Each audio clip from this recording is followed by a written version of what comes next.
नमस्कार, मेरा नाम नवाज अली चांद है। आप देख रहे हैं 24 तक न्यूज़। उत्तर प्रदेश में भारतीय जनता पार्टी एक बार फिर से फुल बहुमत से अपनी सरकार बनाने जा रही है। वहीं समाजवादी पार्टी के नेता आरोप लगा रहे हैं ईवीएम धांधली को लेकर।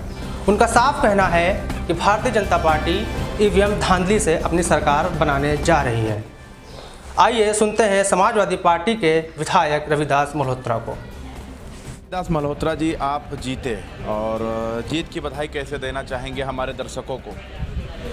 हम जनता के बहुत बहुत आभारी हैं जो उन्होंने अपना सहयोग, समर्थन और विश्वास हमको दिया है। हम पूरा प्रयास करेंगे कि उस विश्वास में हम खरे उतरें।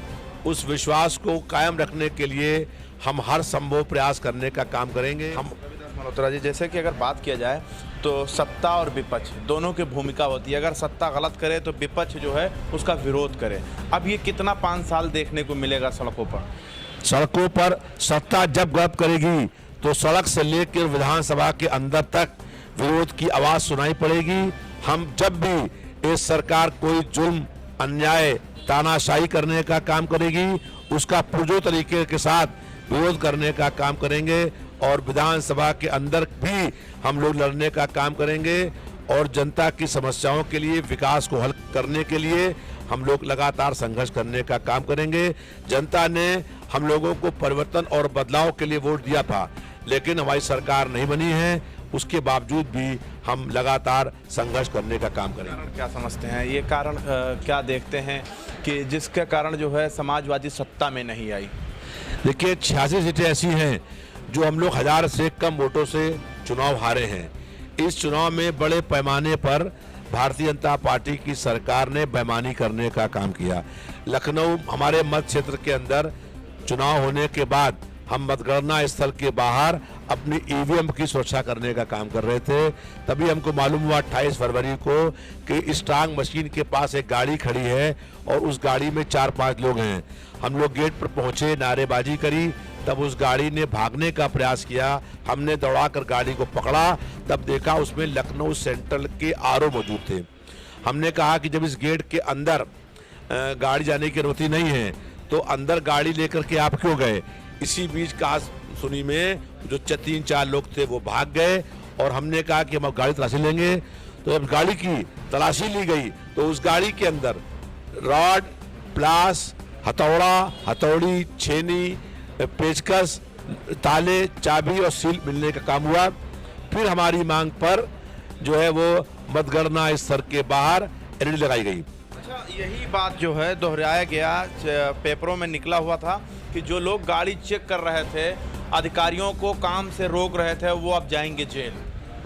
देखिए, कोई किसी से काम रोकने की बात ही नहीं थी। स्ट्रांग रूम बंद था, गेट बंद था, बाहर सिक्योरिटी थी और उस पर जो है वो लखनऊ उत्तर प्रदेश के मुख्य चुनाव अधिकारी से हम लोग मिले और उन लोगों ने उस पर जांच करी और जांच के बाद आरओ सेंट्रल को हटाया गया और जांच में जो दोषी पाए गए उनके खिलाफ कार्रवाई हुई और निष्पक्ष मतगणना हुई। तो ये मुख्य चुनाव अधिकारी उत्तर प्रदेश के और मुख्य चुनाव आयुक्त के उस पर जो जांच के बाद उनको हटाया गया। और आप मानते हैं जहां पर पहरेदारी की गई है वहां पर समाजवादी जीती, जहां पहरेदारी नहीं हुई वहां भाजपा जीती? निश्चित रूप से जहां हम लोग मशीन को बचा ले गए वहां हम लोग चुनाव जीते हैं और हमने किसी भी सरकारी काम में बढ़ाने का प्रयास नहीं किया। स्ट्रांग रूम बंद था, मेन गेट बंद था और मेन गेट के अंदर वो गाड़ी ले गए तो हमने उन गाड़ी को पूछा क्यों अंदर ले गए, तो हमने इसमें कोई सरकारी काम में बढ़ाने का प्रयास नहीं किया। फिर हमारी मांग पर एलईडी लगाई गई। अब सवाल ये है कि अगर लखनऊ मतगणना स्थल के बाहर लगी एलईडी तो वो एलईडी उत्तर प्रदेश के किसी और शहर में लगने का काम क्यों नहीं हुआ? तो इसलिए कहीं ना कहीं मुख्य चुनाव आयुक्त या चुनाव जो संस्था है वो निष्पक्ष रूप से उसने काम करने का काम नहीं किया है।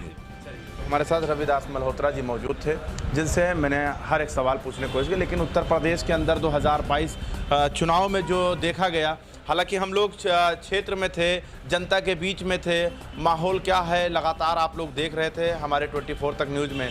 लेकिन माहौल में हम सड़कों पे जब पहुंचते थे, जनता से सवाल पूछते थे कि माहौल क्या है, तो वहाँ पर ये माहौल होता था कि अगर 10 लोग मिलते थे तो 10 में से 8 समाजवादी तो कहीं 2 भारतीय जनता पार्टी। लेकिन 2022 में वापसी भारतीय जनता पार्टी का, ये तो बहुत बड़ी बात होगी। देखते रहें और जुड़े रहें 24 तक न्यूज़ के साथ। कैमरामैन चांद के साथ मैं मोहम्मद ज़ैफ, लखनऊ।